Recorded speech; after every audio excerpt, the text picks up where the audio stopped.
नमस्कार दोस्तों, मैं हूं ममता तिवारी। आपका स्वागत करती हूं मेरे चैनल ममता विज में। कैसे हैं आप सब? आप सभी को छठ पूजा की हार्दिक शुभकामनाएं।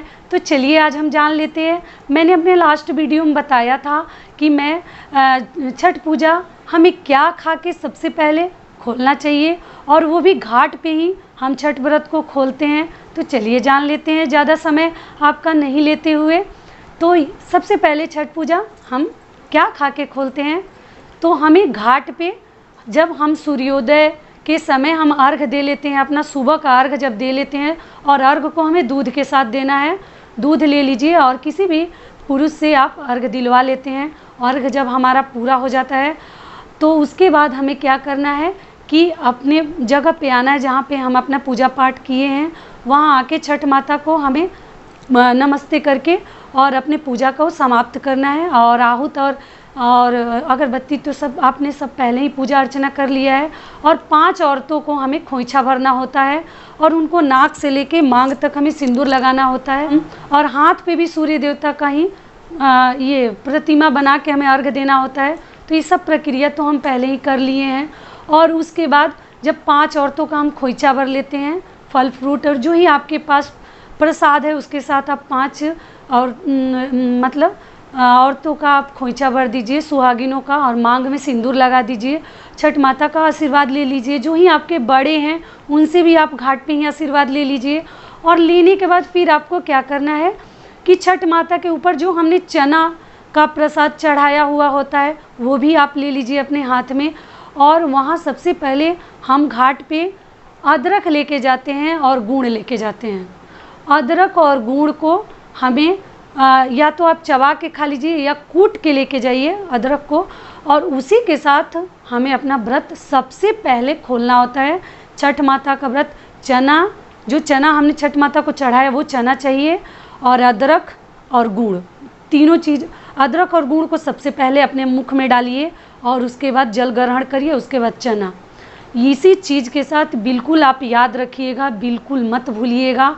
और कोई ठेकुआ प्रसाद ये सब चीज़ तो बाद में खाने वाली चीज़ें हैं, लेकिन अदरक और गुड़ का इसमें बहुत बड़ा महत्व है।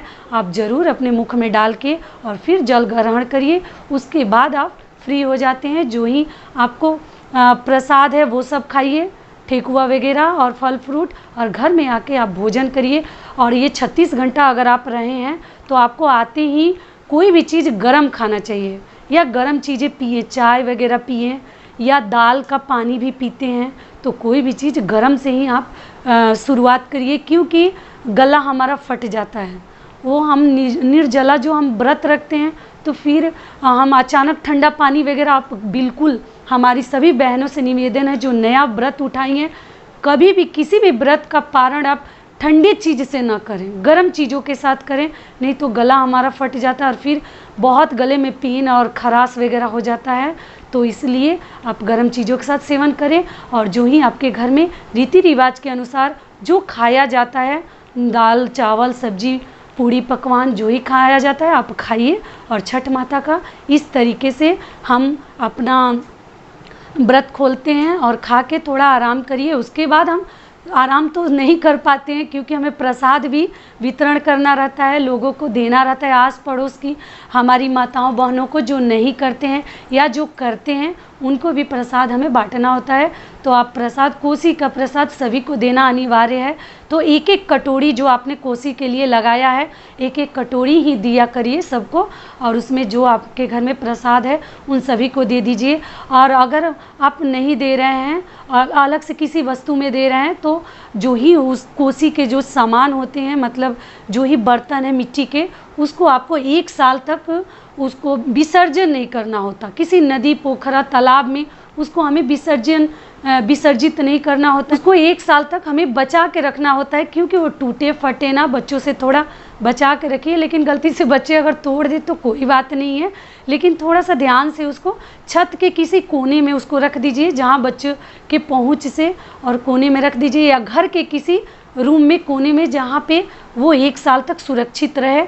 क्योंकि ऐसा माना जाता है कि बर्तन को हमें बहुत सुरक्षित रखना रहता है। मिट्टी के जो ही बर्तन हैं, हाथी वाले जो कलश होते हैं, पंचमुखी चौमुखी जो ही मिलता है आजकल, तो उन सभी चीज़ों को थोड़ा सा हमें जतन से रखना होता है। तो इस तरीके से हमें छठ माता का, और जो ही फल फूल और हल्दी के जो ही और सब्जियों के जो निकलते हैं उसमें के डंडे और पत्तियां वगैरह, तो उनको ऐसे वैसे जगह पे ना फेंकें जहाँ पे हमारा पैर पड़े, और रास्ते पे ना फेंके, कहीं कहीं कोने पे लगा रख दीजिए, गाय के भैंस के सामने डाल दीजिए जहाँ पे वो सुरक्षित रहें और भोजन स्वरूप गाय माता उनको ग्रहण कर ले। तो इस तरीके से वो चीज़ों को आप थोड़ा ध्यान से, इधर उधर कहीं कूड़े कचड़े पे ऐसे उसको फेंकने का नियम नहीं है, थोड़ा बचा के ही कहीं कोने में रख दीजिए कि वो सड़ जाए, या आपके आस पड़ोस में गाय है तो उसके सामने डाल दीजिए कि वो खा जाए। और खाने के बाद इस तरीके से हम छठ माता का पर्व का समापन करते हैं। और साथ में चलिए फिर मिलती हूँ नए वीडियो में, एक नए वीडियो के साथ। तब तक के लिए नमस्कार, जय छठ मैया।